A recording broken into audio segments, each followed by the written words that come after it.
ሰላም የቻናሌ ቤተሰቦች ባለፈው ክፍል አብርሃም ሎጥን ከማረኩት ነገስታት እንዴት እንዳዳነው አይተናል። ዛሬ ደግሞ አብርሃም ዘር ስለሌለው ተጨንቆ ሳለ አምላካችን የሰጠውን አስደናቂ ተስፋ እንመለከታለን።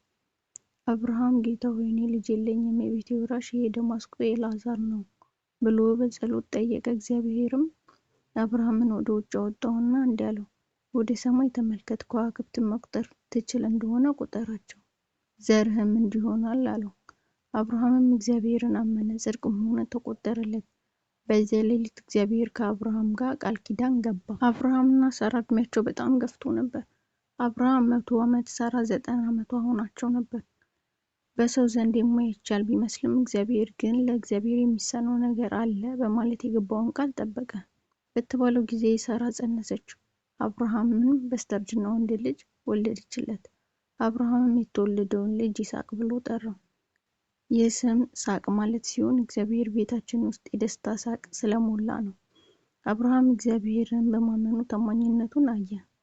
ይስሐቅ መወለድ ለእግዚአብሔር የገባውን ቃል በጊዜ እንደፈጸመ ትልቅ ማረጋገጫ ነበር። ነገር ግን ይህ ልጅ ለታላቅ ፈተና እንደሚታጭ ማን ያውቅ ነበር? በሚቀጥለው ክፍል አብርሃም ልጁን ይስሐቅን እንዲሰዋ ስለቀረበለት ታላቅ ፈተና እናያለን። ቪዲዮውን ከተመቻችሁ ላይክ፣ ሼር፣ ሰብስክራይብ ማድረጋችሁን አትርሱ።